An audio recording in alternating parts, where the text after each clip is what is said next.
That's right. All right. Good morning and welcome to Meet the Candidate.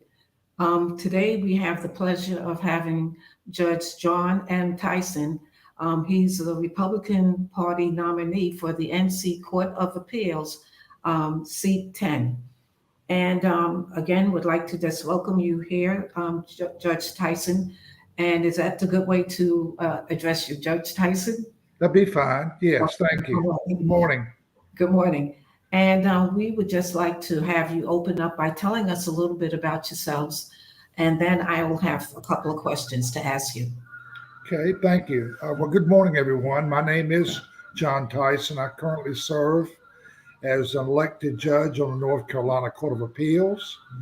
I was first elected in 2000. This is my third. I'm seeking my third term in November.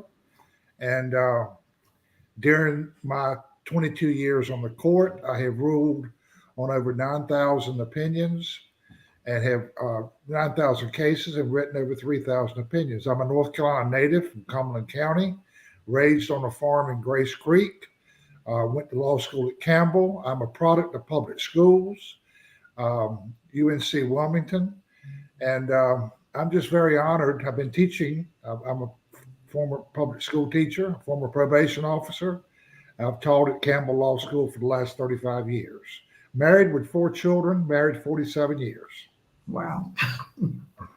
Okay. I'll show you, there's a picture of my family. Oh, excellent. Well, to get started, okay, you are an appeals court judge. And then when I was doing a little research, it also spoke about appellate courts. Is there a difference between the appeals and the appellate?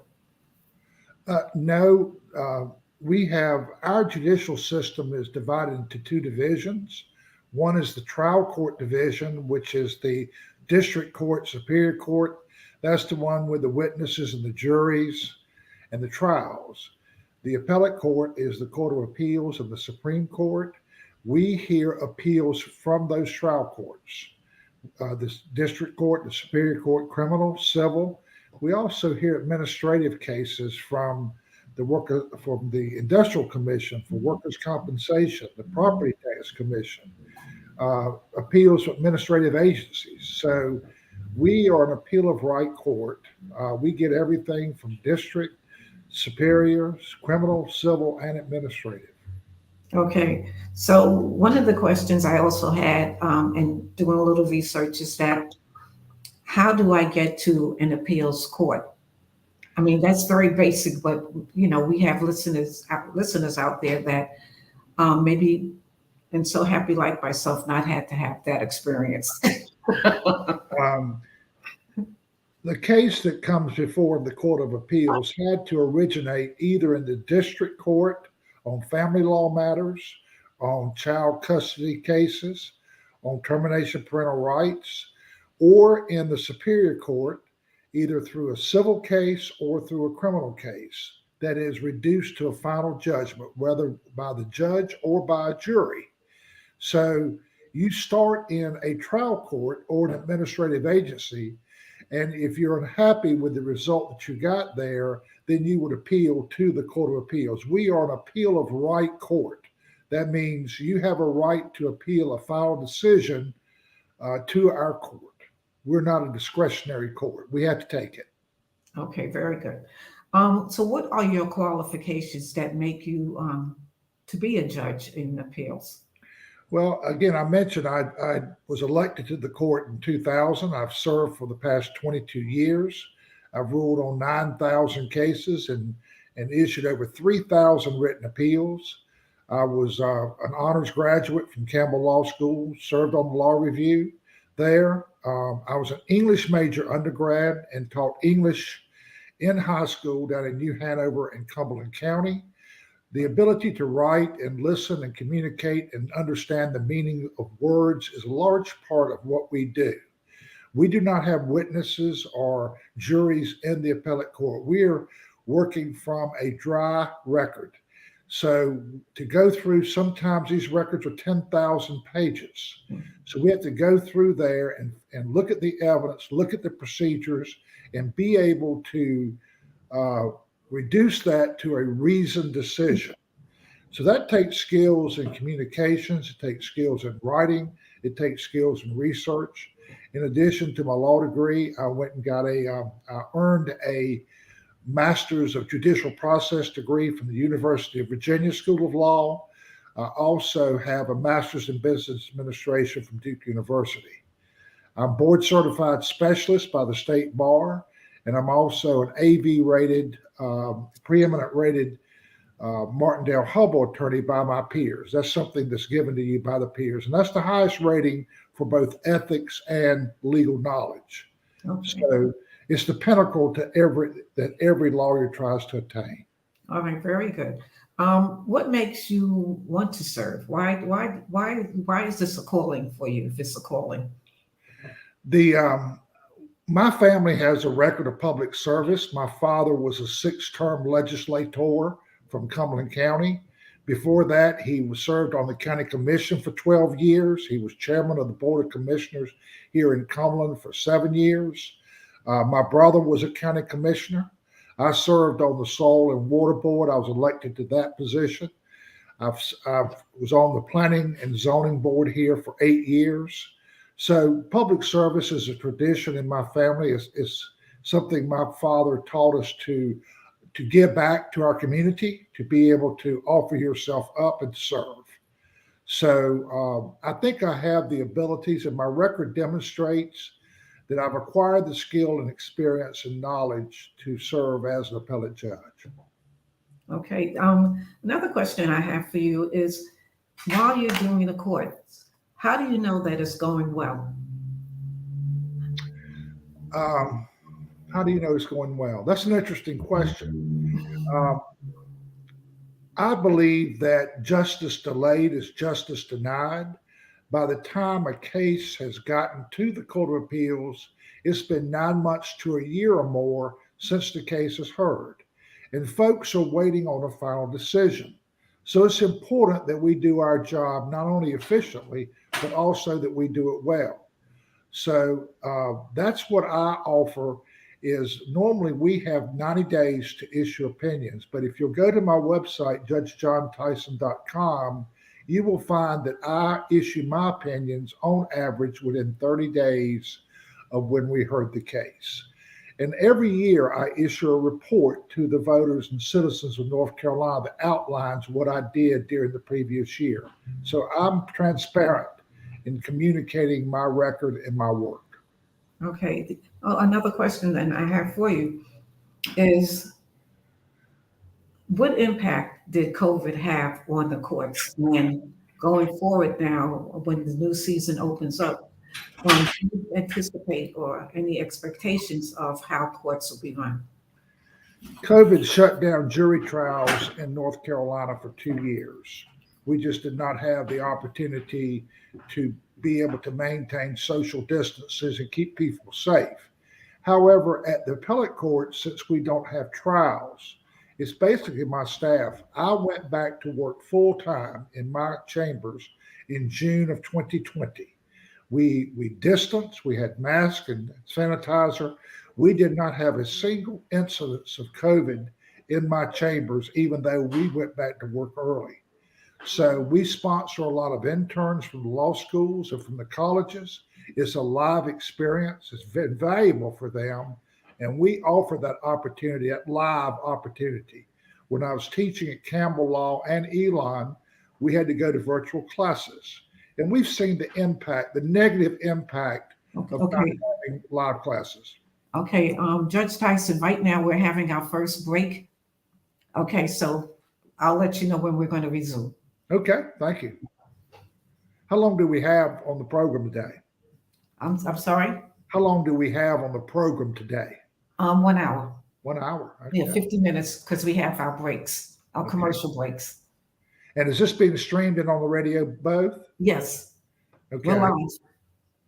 And what town are you folks in? Greenville, North Carolina. East Carolina. Carolina.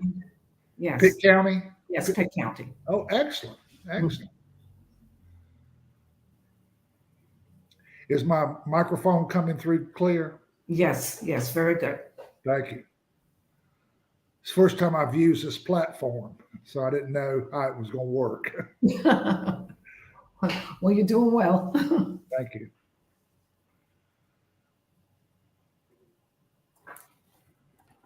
And welcome back to Meet the Candidate. Again, we have the opportunity to interview Judge John M. Tyson.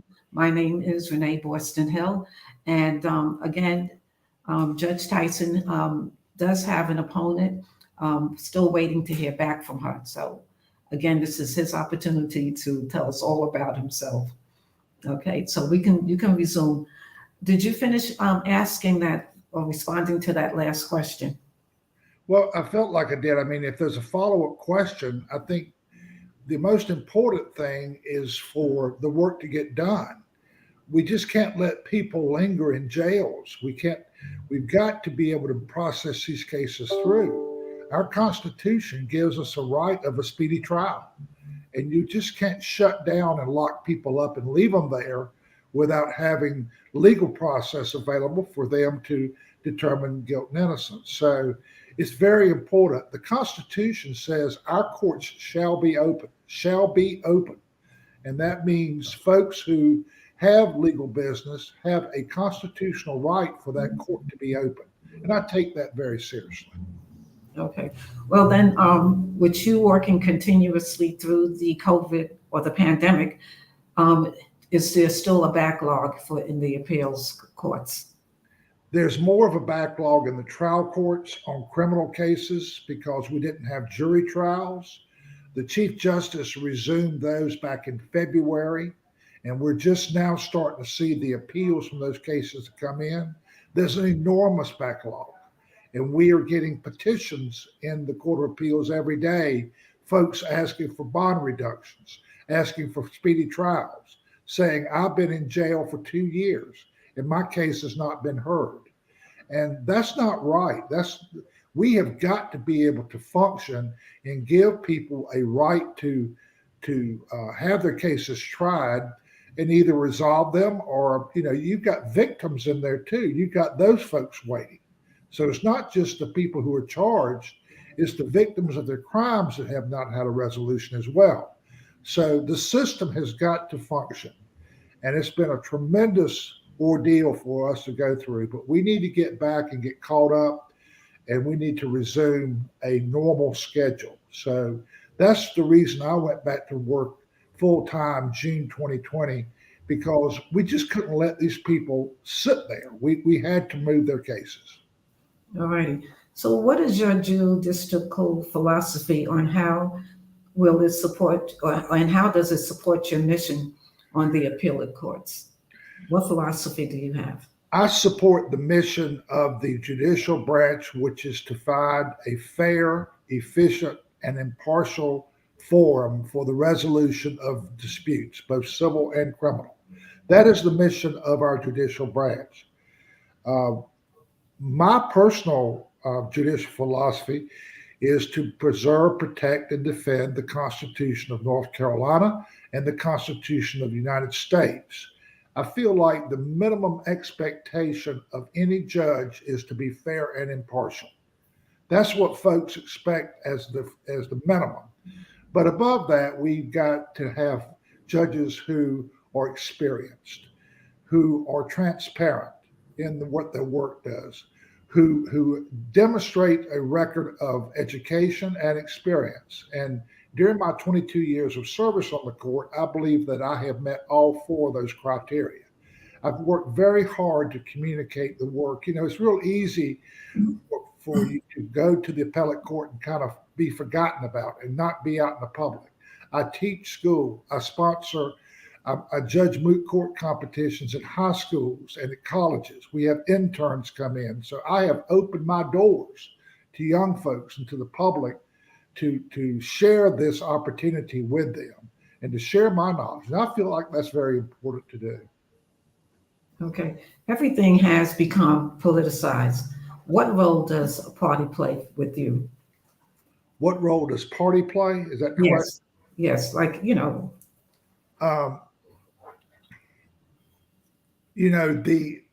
we are guaranteed a fair and impartial judge and fair and impartial proceeding. It should not matter. The same reason that party affiliation should not matter, your race and your sex should not matter. You got to be judged on the merits of the accusation and you as a person.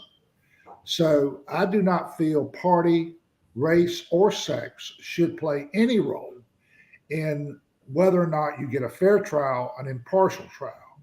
So when the voters go to vote, the party affiliation of the judge is on the ballot. You know, we've been electing judges in North Carolina since 1868. So it's nothing new. We went through a time where the political affiliation of the judge was not on the ballot. And that gave less information to the voters.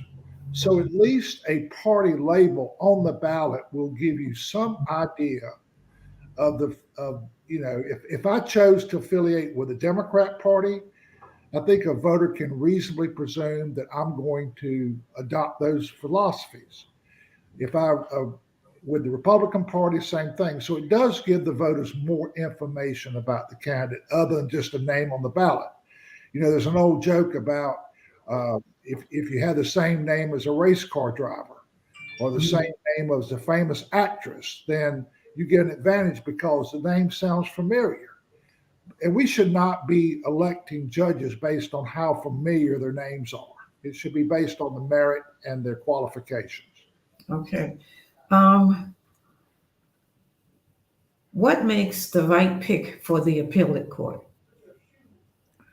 I've been through that before. Again, fair and impartial being the threshold, being the absolute minimum of any candidate. But above those, the four things I've emphasized is experience, education, performance, and transparency.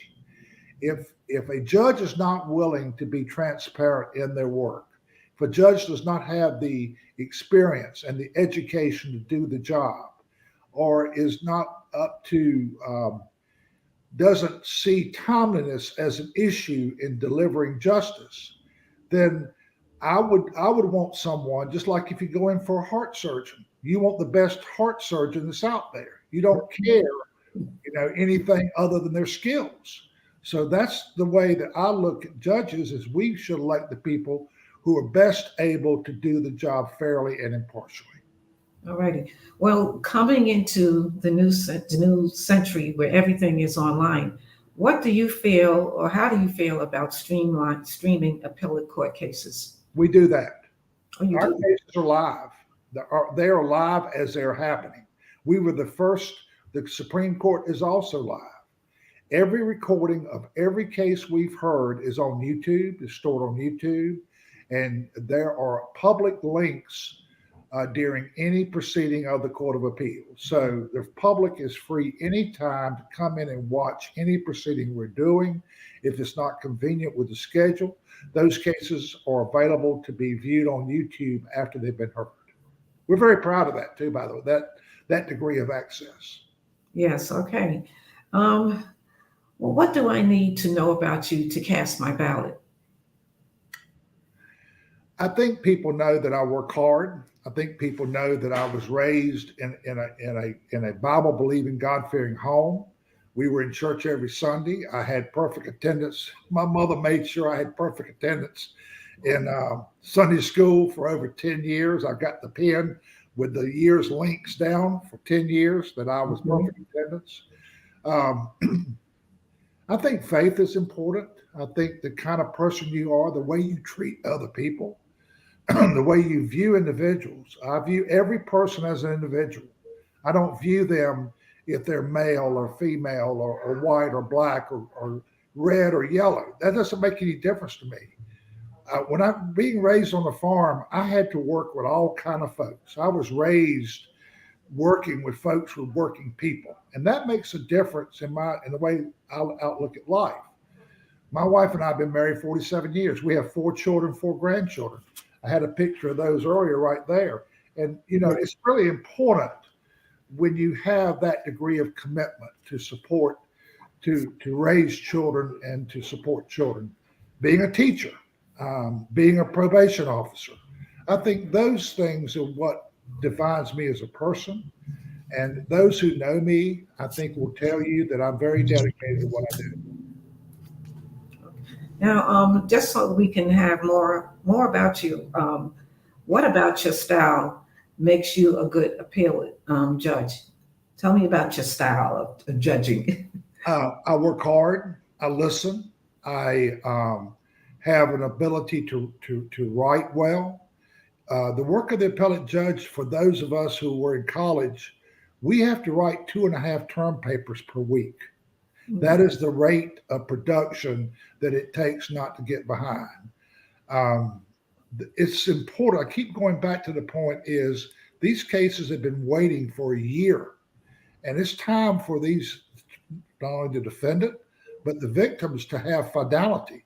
We're final in 85% of the appeals in North Carolina. The Court of Appeals will be the final decision. So it's important that we do our work properly, we do it accurately, and we uphold justice and the ability to research and write, the ability to communicate clearly, to know that and understand the meaning of words and to use those words in their ordinary meaning. If I say blue, I don't mean red. If I say red, I don't mean blue. If it's raining, it's raining. If it's clear, it's clear. And you can't use one word to describe something else. So you have to be very specific in your choice of words to make sure that they convey what you're saying. There's no saying that a word is the skin of a living thought. And I believe that as an English major. I choose the words that I want to convey the thought that I want to convey. And the worst thing is to have words twisted. Could you repeat that? Could I repeat it? Sorry. I believe that a word is the skin of a living thought. And it's important for judges to choose words that clearly express the meaning. And that's the reason we go back to the Constitution. The Constitution is a written document. Those words say what they say and mean what they mean. And for a judge to twist those words and try to give meanings to those words that are not there, that violates every principle of being a good judge. So we use the plain meaning of words, the plain definition of words in what we do every day. And that's an important part of being an appellate judge, is to let the words say what they say and mean what they mean. Okay, very good. Now, tell us something that we don't know about you.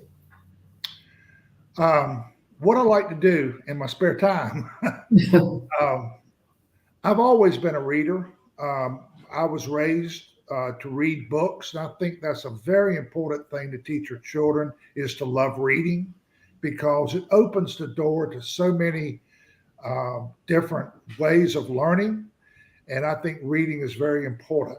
So I read a lot, even out of court. We read a lot in court. I told you about sometimes the number of cases can run thousands of pages.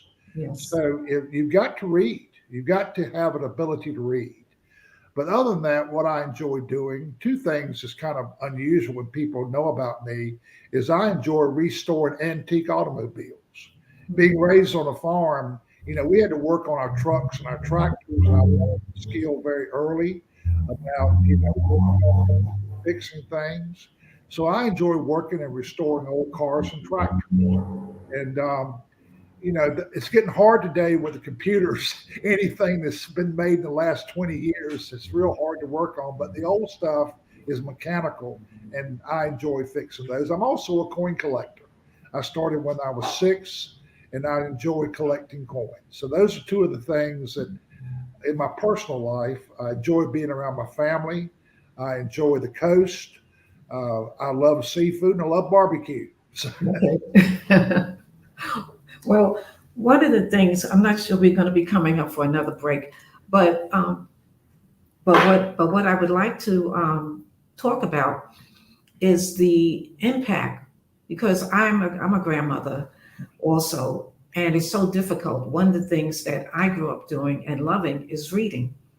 Yes. However, with the phones and the young people, where do you see it going? I'm just curious, because they want to read on their phones versus picking up a book. That's my challenge, having them read books like I did when I was growing up. having, I told you earlier, I teach every year, even law school. And what I have seen is a deterioration in our language. When you're typing on a phone, your spelling of your words and your complete sentences, you're just putting up random thoughts and you're not expressing yourself in a complete thought on tapping on a phone. I think it's important to write things down because I think we learn when we hear something and we process it through our mind and then we write it down. It helps remember it better. I am shocked when I was at UNC Wilmington getting English and education, I had to take 2 semesters of grammar. I've taught high school and junior high school grammar. I was told by an English major from the University of North Carolina, Chapel Hill, that you can graduate from UNC Chapel Hill in English and never take a grammar course. I think that's atrocious. Yes. How can you understand the language when you don't understand the rules that go to writing and the meanings of words? So I am and I see it in the students that I teach, even law students, and the papers and quality of their education and in their writing. I'm very concerned. And it's been a lot worse with the kids at home for the last 2 years and not being in class and having the discipline. So I am very concerned that this last 2 years that we're going to see the effects of it a long time. And since the kids do everything on the computer, how are they going to learn to write? How are they going to learn to read? How are they learn to communicate in full sentences? My 4 grandchildren are 12, twins at 9 and 7. And my daughter is very careful about making them read and wanting them to read and installing a love of reading in them. And I think that's incredibly important. And I would encourage every parent to do that. All right. Well, we're doing our best. That's all. But I do know that it is a challenge for myself. All right. And then also to make sure that we give to them what was given to us. I know friends of mine that when their children and grandchildren come to visit, they have a basket by the door at the house and say, put your phones and your tablets here and turn them off and don't have them on during meals. And let's talk. Let's talk among each other. Let's look each other in the eye and let's have a conversation. And I know that's one way we can combat that. We've got to control what our children see. I think everybody who's been online, there's a lot of garbage out there right now. There's a lot of garbage on visual garbage, and it's having a bad impact on our children. So I think we need to monitor what our children see and what they're exposed to and to have filters. And I think a good parent needs to do that. It's hard when you work and you trust your kid to, do their work in their home, and they're exposed to a lot of things online. And they're not good things either. Yes. All righty. So we're going to talk until we get to the next break, and then when we come back, you'll be able to do some closing remarks and tell us whatever you want us to know about you. But I will say that early voting will begin September, October the 20th, and it will end November 5th. And the general election is November the 8th. Right. It'll be here before we know it, too. It's already here. Well, I think everything is going great. And again, Judge Tyson, just thanking you for coming on and allowing us to give more information about the candidates to our listening audience. Well, I thank you so much for opening up this avenue for us. I'm a product of Eastern North Carolina. And I think it's important for people to hear from me and to see me. And thank you for this opportunity to make that happen. Okay, it's our pleasure. All righty. So now, are there any questions or any information that I didn't ask that you would want to tell our listening audience? Well, the courts are it's a public institution. They belong to the people. And anybody who works in our court system needs to understand that these belong to the folks, the people of our state, and they have a responsibility to act like that and not to use them for personal gain or personal advantage. So that's the most important thing. Judges, we put a lot of stock in our judges. We go to a judge when we can't resolve things ourselves. Okay, wait, the break is here. We'll be right back. Okay.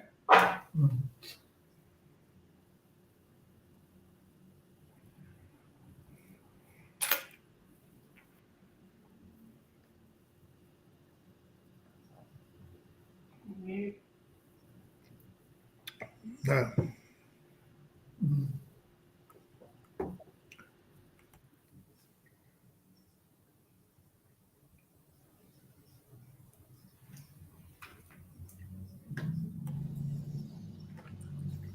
What's wrong? Mhm.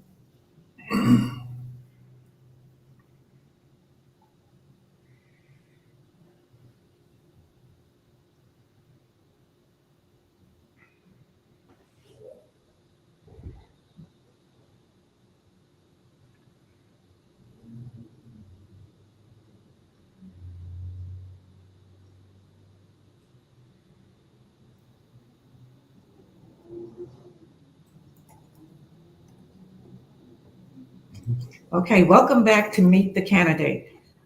We have the pleasure of having Judge John M. Tyson. He's a Republican Party nominee for the NC Court of Appeals, Seat 10. And my name is Renee Borston Hill. I'm here with Awesome Radio, and we are having, I guess, a very interesting conversation. I do have one of our listeners said, "Good morning. He's very interesting." I like that quote.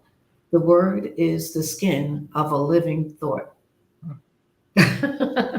So, It's one of my favorite quotes as an English major and as a writer, as a person who uses writing and what they do every day. Reading and writing is what an appellate judge does in research. right. So we do have people who are listening and they're making comments and saying good morning. You don't get to see that. I have that pleasure. Thank you. But I will, if there's something as interesting as that, if one of the listeners they respond to that and they noted that quote of yours, I wanted to repeat it. I tried to come up with a million questions to ask you, and I thought it would take us through the full hour. So one of the things, okay, that we just might have people coming in just now is tell us again your qualifications for the position. I know that you've had many years on the as an appellate judge, but tell us a little bit more so those who are just coming in can hear from you again. Okay, thank you. I mentioned earlier that I was first elected to the Court of Appeals in 2000. This is my third term that I'm running for. I was reelected in 2014. These are 8-year terms for the Supreme Court and the Court of Appeals. They're long term, so we need to be very careful. And the candidates need to come forth and explain why they are competent and why they should be elected by the voters. I think it's important for me to talk about my experience before I went on the bench too. I was in private practice. I mentioned that I've taught law at Campbell Law School since 1987. I just finished my 35th year teaching at Campbell. And I think it's important to stay in the classroom. These new kids really keep you on your toes. And you have to constantly refresh your education with them. Any teacher knows that. And so that's the important part. I've been in private practice. Uh, I have a very strong administrative law background. A lot of the cases that come to the Court of Appeals come from administrative agencies. I served as chairman of the Soil and Water Board here in Cumberland County. I served 8 years on the Planning and Zoning Board, where we were making making decisions about land use in our communities. I served on the Property Tax Commission in Raleigh, and I served as chairman of the State Ethics Commission for North Carolina. And the State Ethics Commission reviews economic incentives or economic conflicts for every elected official in the state, every statewide official. It's a very important job to make sure that we keep the influence of money out of public decisions. So that extensive administrative background gives me an advantage. My practice was primarily transactions related, wills, estate, property.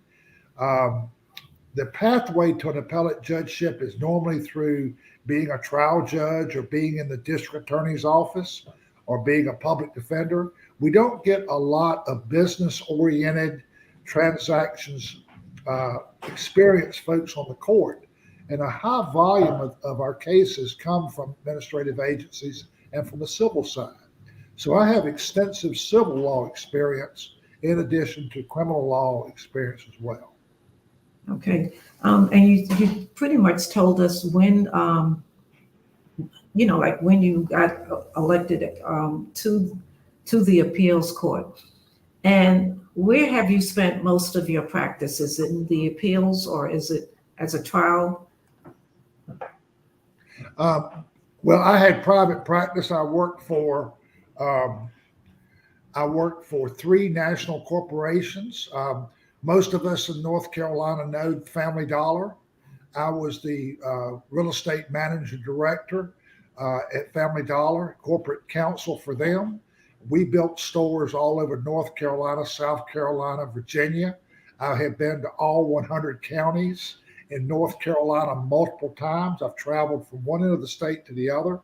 Um, I then left Family Dollar and went to work with Revco Drug. Revco Drug is now CVS, and we put stores. If you see a CVS in a community in eastern North Carolina, it's probable that I was the one who put that store there. In small communities, to have drugstores and retail services at a good value. And then I went and worked for a year with Blockbuster Video. You might remember the video store. And so I ran their entire nationwide organization, putting stores in all 50 states, Puerto Rico, and Guam. So I have that corporate experience, that business experience as well. I mentioned that I went to Duke University and got my master's in business administration. That's a skill. That was a very tough program that I went through there. So to bring that business background and that real estate and transactions and administrative background, there are not a lot of judges on our courts that have that degree of experience. Okay. All righty. So you said, okay, in terms of technology that we have today, what is it that you see to be the greatest input? Like since you've been in the courts for a while, what is it that you feel that technology has brought to the table? Well, I think the best thing is what we're doing right here today. Here I am being able to communicate with voice and video image with you live today while it's being broadcast over a wide area. It used to be not long ago that I would have to be sitting there in the studio with you to be able to do this. It's amazing to me that when we were at Blockbuster, we were trying to get video streaming in the 90s, and we didn't have the capability because of the buffering of the video. The cost of storage was so expensive, and the speed of the processors didn't allow us to do what we're doing here today. Even 10 years ago, what we're doing here today would not have been possible because the slow speed of the video. It's just remarkable what we can do here right now. It's remarkable that anybody with a computer and internet access can tune in and see the Court of Appeals in session while that case is being argued live. So that technology and that access to technology has just been absolutely amazing. Before, when I first went to the court, we were doing things in paper. The pandemic forced us to move from a paper environment to an electronic environment. And the courts are one of the last ones. We've always been a paper heavy institution, everything in writing, everything in paper. And we are moving today to an electronic filing, to an electronic format. And so technology has enabled us to do that. When I went to law school, the way that you researched, you pulled books down in the library and you did a keyword in search through book to book to book. Now you can plug in terms into your computer, into one of the legal research search engines that are there, and you can instantly have thousands of cases at your fingertips through the computer. So, it's amazing. When I was in law school, we had copiers that had film on the paper. We didn't even have fax machines, did not have cell phones. So the evolution just in the past 30 years, if you think about being able to go anywhere with a phone and being able to connect with anyone anywhere with voice and video, is just an amazing technology. It's just unbelievable. And to live through and see that, and to sit here today and have this opportunity to talk and see like we're seeing today, and your voters to be able to see that, is just amazing to me. Absolutely amazing. So then, the question I have with the court cases now, is everything online, and is it supported or backed up with paper? Right now,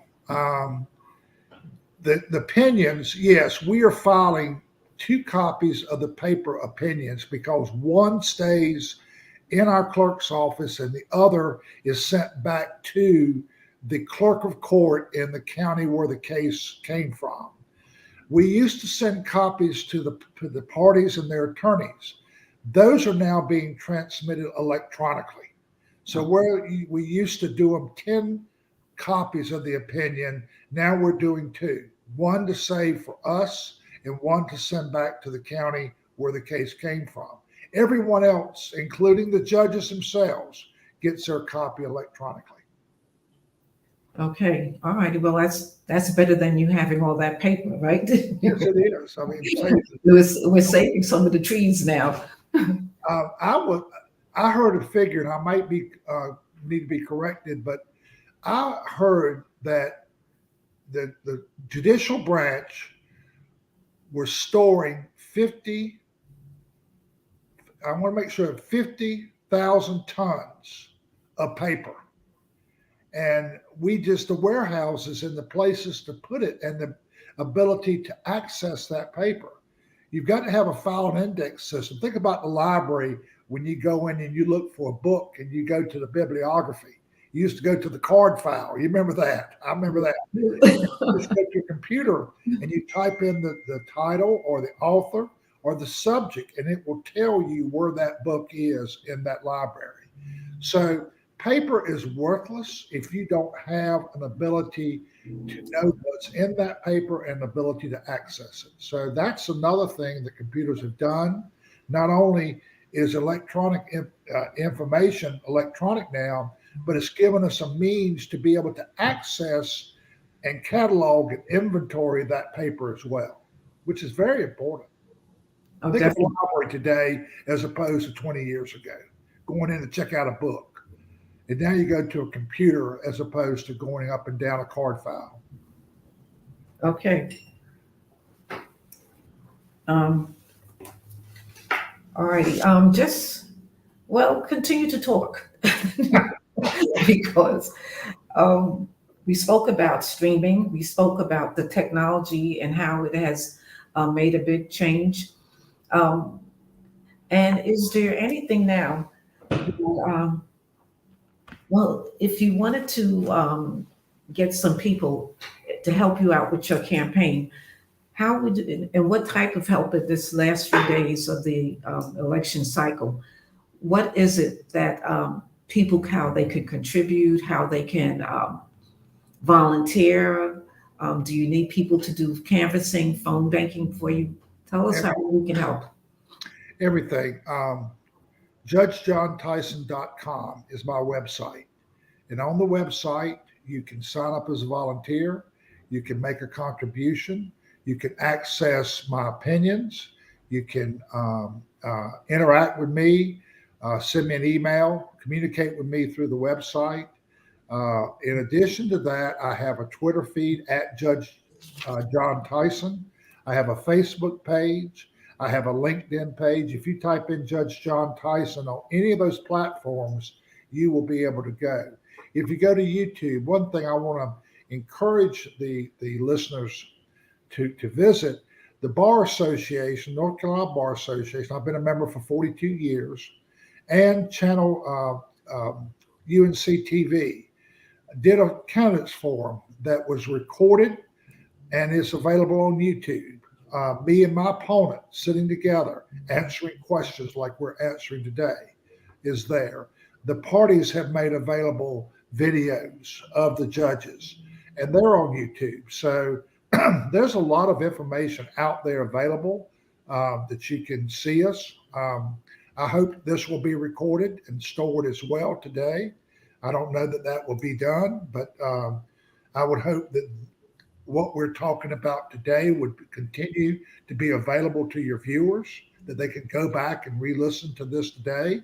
So there's a lot of different ways to access the Board of Elections will be sending out a paper voter guide for the judicial candidates before voting starts, and it gives on paper it gives our background, education, experience, and a short little paragraph about our judicial philosophy. So there's a lot of information out there. The nccourts.org website has biographies of the judges that are there. The Campbell Law School website has a biography on me as well. So there's a lot of places to go and get information about me and all the judicial candidates. Okay, so all the cases that you have reviewed or been involved, how many do you say will you get to do a year? We do about 125 cases per year. One thing and this is on my website, I'm very proud of my affirmance rate or undisturbed rate at the Supreme Court. Appeals from our court go to our Supreme Court. And my record at the Supreme Court is over a 98% affirmed or left undisturbed. So that is my check on how I'm doing when 7 justices of the state Supreme Court has reviewed the work. And nobody's perfect. Nobody's perfect, but having a 98% rating, if I was a basketball player or a baseball player and I was hitting 98% or more of my shots, I think most people would consider that to be a pretty good record. So I'm very proud of that too. So I think it's important that you do your work and do it well. I do not see an inconsistency between being efficient in doing your work and doing a thorough job. And if you organize your chambers and your work schedule that way, you can get your work done well and get it done quickly. Dr. Wiggins was the president of Campbell University, and he had a good saying. He said, if you want to get something done, ask a busy person to do it. Okay. Because if someone is busy, they have got to have organized themselves that they are able to get a lot accomplished. And that takes structure, that takes discipline, that takes staying on task, staying on schedule. And so, teaching and running for election and doing my work. We had court yesterday, by the way. We swore in 6 new lawyers that just passed the bar yesterday in a court. So it's a busy, and I was at campaign events. I'm going to Brunswick County tonight for an event. I was in Chatham County last week. I was in Randolph County. I was in Winston-Salem, Forsyth County. It's a big state. It's 600 miles from one end of the state to the other. And every citizen wants to see you, wants to have the opportunity to speak to you. And it's a real challenge when you're running statewide to do your work well and have a family. You got a family you got to take care of. You got to take care of your health, but still to get out there. It's a big state. And right now, this last home stretch, we're doing everything we can. There's as many as 8 and 10 events a day that we're going to. All right. Well, we just want to let the listeners know that early voting again starts October the 20th, and it goes through November the 5th. Early voting can determine a race, and we encourage people to get out and to be part of this process. Sitting back and letting somebody else do it for you, it's not going to work. And again, Awesome Radio will be doing more meet the candidates, and this is an opportunity again, and we'll be playing it back, Judge Tyson, so that our listening audience, we believe in educating them and being able to go in and make sound decisions when they do go to the ballot. So meet the candidate. We're here with Judge John M. Tyson. So happy that he took the time.